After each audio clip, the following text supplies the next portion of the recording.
Madame, Monsieur, bonsoir. Libreville, Brazzaville, Kinshasa, 20h30. Lomé, Bamako, Abidjan, 19h30.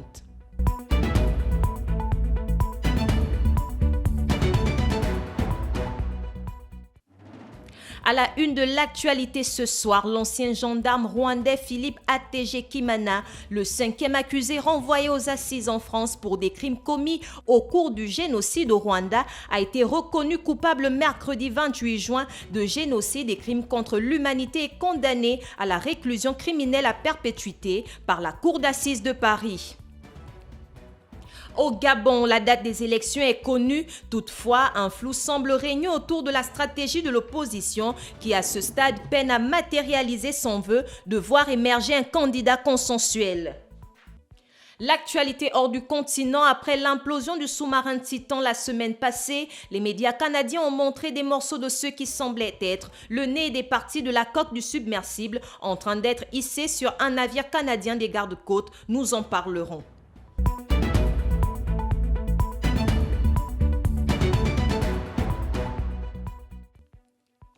Nous ouvrons ce journal au Gabon, alors que le calendrier électoral est désormais connu et que la date limite de dépôt des candidatures profile à l'horizon. Les principaux leaders de l'opposition essaient tant bien que mal de reconstituer l'alliance qui leur a permis en 2016 de faire consensus autour de Jean Ping. Si le candidat de la majorité présidentielle est connu, malgré le faux suspense qui règne au sein de l'état-major du Parti démocratique gabonais, les opposants qui ont conscience qu'ils jouent gros dans cette élection n'ont pas d'autre choix que de s'unir.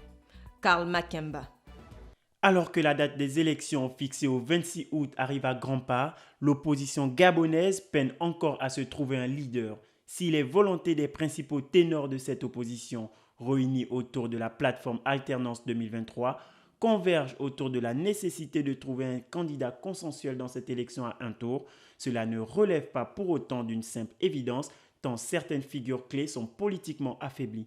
Le problème qui se pose aujourd'hui, c'est d'abord que le principal leader de l'opposition, c'est-à-dire de l'opposition avec le nombre de députés à l'Assemblée nationale, c'est le président Djouba, qui est en difficulté aujourd'hui. Le deuxième problème, c'est que l'ancien candidat à l'élection présidentielle 2016, donc représentant l'opposition, Jean Ping, est aussi dans le silence. On ne sait pas exactement ce qui se mijote.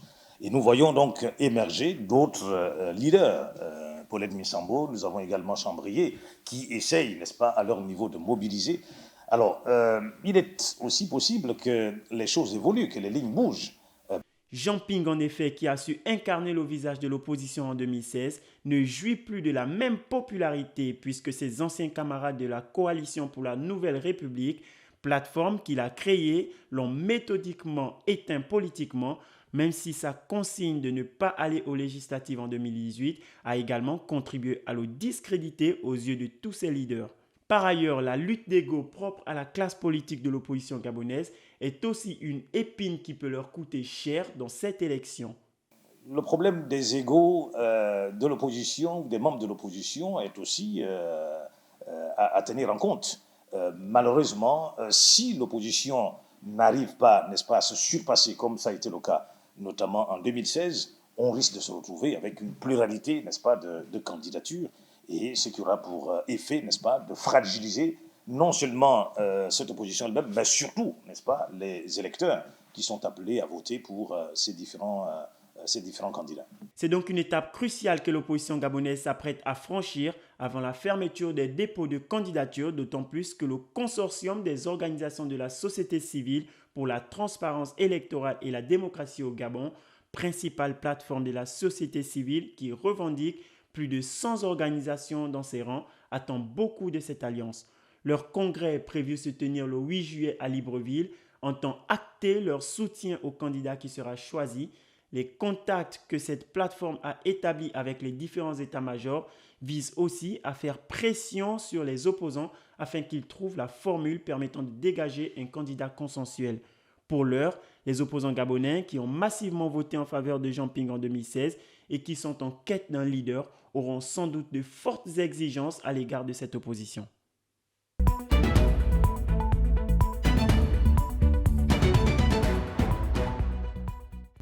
Le Conseil national de transition du Tchad a adopté mardi dernier le projet de nouvelle constitution. 174 membres se sont prononcés en faveur du texte, 4 ont voté contre et 3 se sont abstenus alors que 16 députés étaient absents.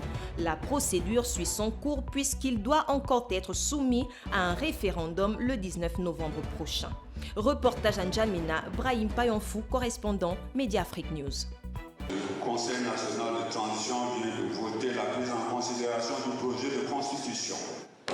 Réunis dans les locaux de l'Assemblée nationale dans la capitale N'Djamena, les membres du Conseil national de transition ont adopté par une écrasante majorité le projet de la nouvelle constitution. Une issue qui était de toute façon attendue tant le président de transition Mahamat Idrissa Déby Itno est personnellement investi dans ce processus. La version retenue par le Conseil national de transition consacre le caractère unitaire décentralisé de l'État tchadien. Un coup de nœud aux partisans du fédéralisme qui dénoncent une mainmise de N'Djamena qui ne tient pas compte des spécificités locales. Par ailleurs, il réhabilite le Sénat, la Haute Cour de justice et la Cour suprême. Si ce texte a fait la quasi-unanimité à l'Assemblée nationale pour les Tchadiens de la rue, le problème, ce sont les hommes qui tiennent le pouvoir et pas les textes qui régissent la société. La nouvelle constitution est censée rétablir l'ordre constitutionnel après la mort du président Idrissa Déby Itno et la prise du pouvoir par les militaires.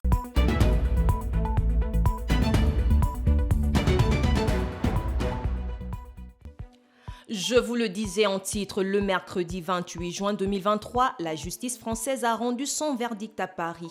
L'ancien gendarme rwandais Philippe Attegekimana a été condamné à la prison à perpétuité pour génocide et crimes contre l'humanité. Une décision qui a réjoui les Rwandais de la partie civile au procès, qui laissaient éclater leur joie en chantant et en dansant.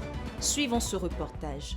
Près de 30 ans après les faits, Philippe Attegekimana a été reconnu coupable mercredi 28 juin d'avoir participé, en donnant des ordres, voire en étant directement impliqué sur le terrain, à plusieurs massacres de civils Tutsis qui ont fait des milliers de morts. Il a été condamné à la réclusion criminelle à perpétuité par la Cour d'assises de Paris.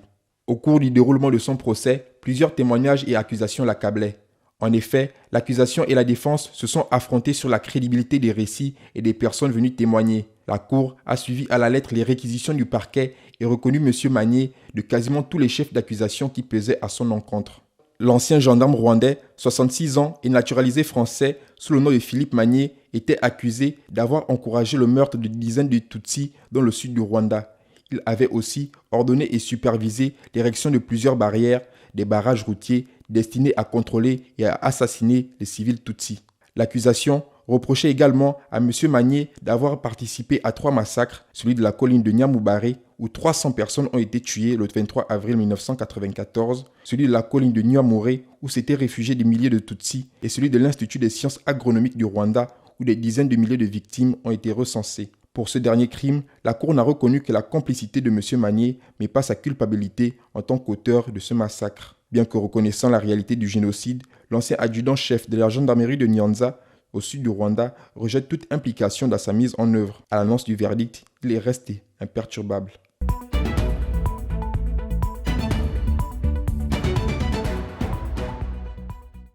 Partons à Goma, précisément à l'est de la République démocratique du Congo, où l'économie continue de subir les effets négatifs de la guerre du M23 avec un taux d'inflation élevé. Le coût de la vie reste élevé et alimenté par la hausse des prix des produits de première nécessité. L'inflation et la chute du franc congolais face au dollar américain frappent les plus démunis. À Goma, Amorimani Christian. On ne sait plus quoi acheter.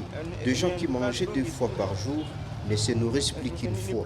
Le coût de la vie reste élevé et alimenté par la hausse des prix des produits de première nécessité importés, mais aussi de la situation sécuritaire à l'est du pays.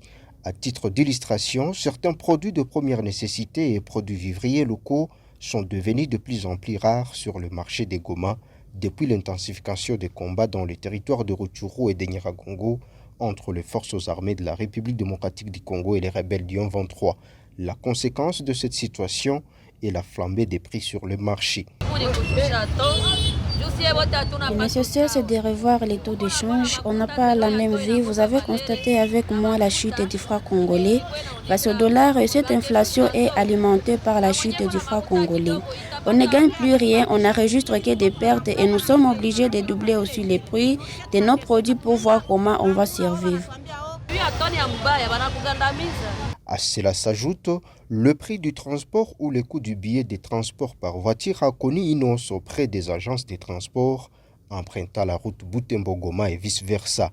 Il est passé de 30 à 50 dollars américains, voire 60 dollars depuis la dernière occupation de Kiwanja dans le territoire de Rutshuru.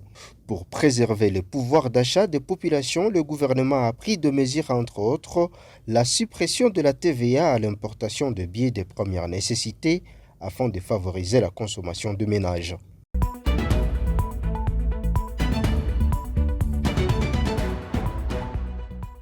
Situé à 35 km de Dakar, le lac Rose, sa forte teneur en sel, les micro-organismes qui le composent a longtemps attiré des exploitants de sel et des commerçants. Révélé grâce à Rallye Paris-Dakar au début des années 2000, il est très vite devenu l'une des attractions touristiques majeures du pays. Inscrit sur la liste indicative de l'UNESCO, il n'est pas près de faire partie du patrimoine mondial.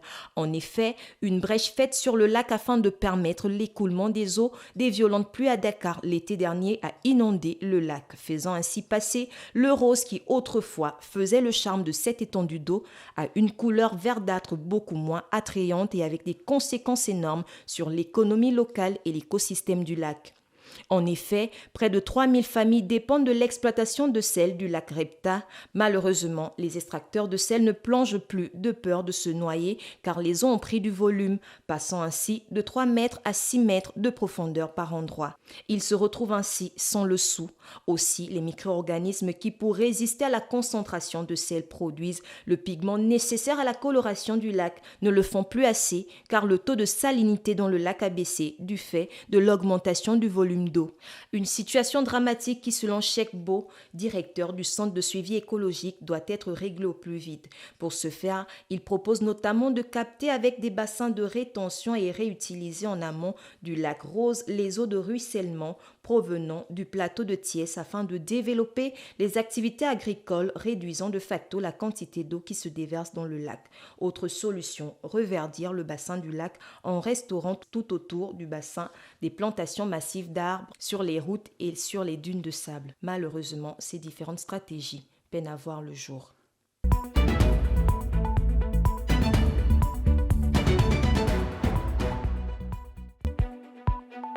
Au Kenya, des modérateurs de contenu attaquent le géant de la Silicon Valley Facebook et son sous-traitant Sama en Nairobi. Ils les accusent d'exploitation avec des conditions de travail qualifiées d'indignées, en plus des rémunérations irrégulières et insuffisantes. Difira Pamwand.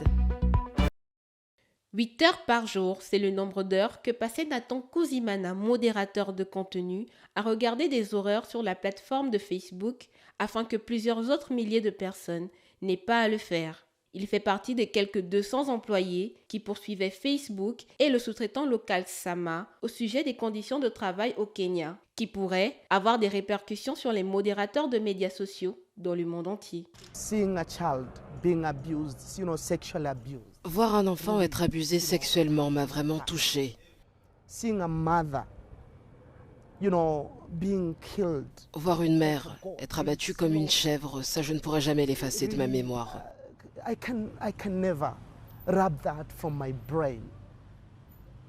Certains d'entre nous viennent de pays qui ont connu des génocides, vous savez, et toutes sortes d'autres choses.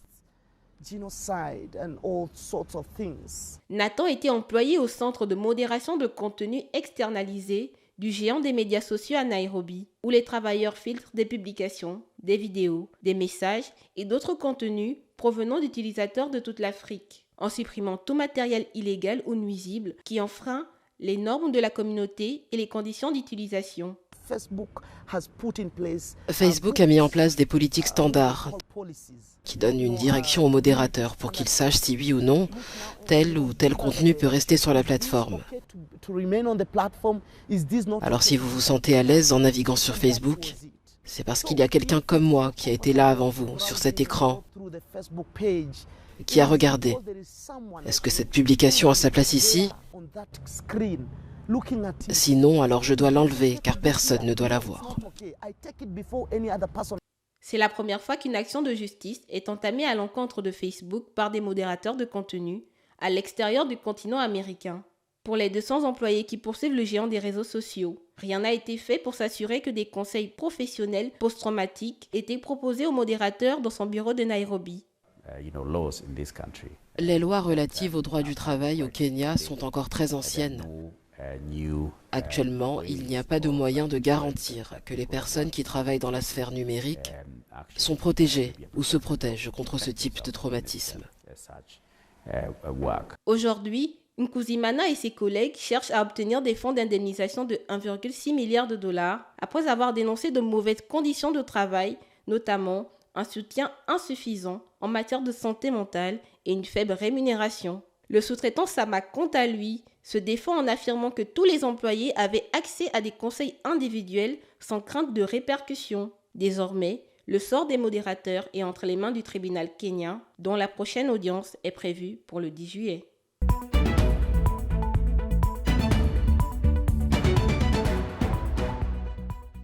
Parlons de l'actualité hors du continent, plus bref, des débris du submersible retrouvés sur le fond marin à près de 500 mètres de l'épave du Titanic et à une profondeur de près de 4000 mètres ont été rapportés sur terre mercredi à Saint-Jean-de-Terre-Neuve, dans l'est du Canada.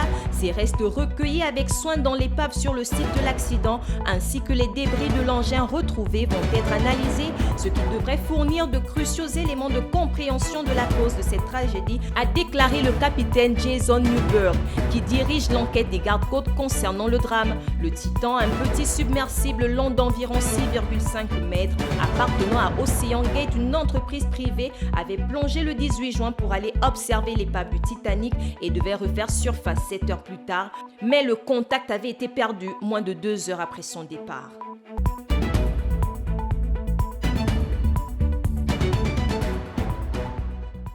En France, l'université de Strasbourg se lance dans un processus de restitution de restes humains africains stockés dans ses collections, et cela à la demande d'une fondation namibienne et d'une province de Tanzanie. Mais avant de restituer, elle devra surtout attendre le feu vert législatif du gouvernement. Une loi est en ce moment à l'étude sur la restitution des restes humains. Le texte a déjà été examiné par le Sénat.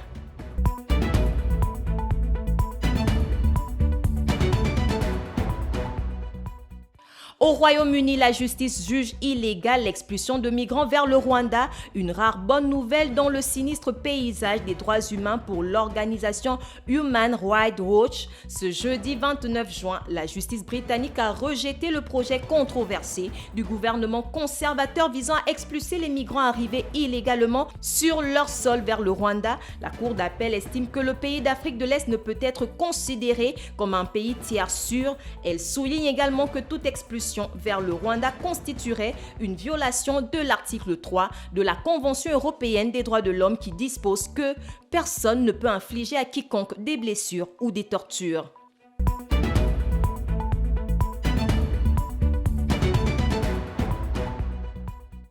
Fermons cette édition en sport. LeBron James et Joel Embiid vont travailler ensemble. Les deux basketteurs de la NBA vont s'associer dans un cadre autre que le basketball. Joel Embiid et LeBron James s'associent pas sur les parquets NBA, même si ça fait rêver, et dans le domaine des médias. Le pivot camerounais va lancer sa société de médias Miniature Giant et ce sera en partenariat avec le King James et sa société Spring Hill Company. L'objectif pour Embiid est d'inspirer la jeune génération camerounaise. D'ailleurs, il va réaliser un documentaire qui retrace son parcours depuis les rues de Yaoundé jusqu'à la NBA. Je suis arrivé aux États-Unis à l'âge de 16 ans, 3 mois seulement après avoir pris pour la première fois un ballon de basket, a déclaré le MVP 2023 dans un communiqué. Je n'aurais jamais pu arriver là où j'en suis aujourd'hui sans le courage et le travail acharné que les fans voient chaque jour sur le terrain. J'ai souvent dit que ma vie était comme un film et j'ai maintenant la chance d'être en mesure de créer des scénarios qui, je le sais, trouveront un écho chez les enfants du monde entier et les encourageront à rêver grand.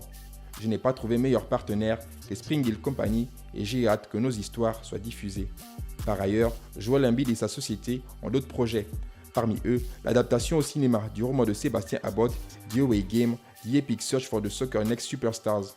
Celui-ci relate l'histoire d'un groupe de garçons de 13 ans recrutés dans les clubs africains afin d'intégrer une académie de football de haut niveau.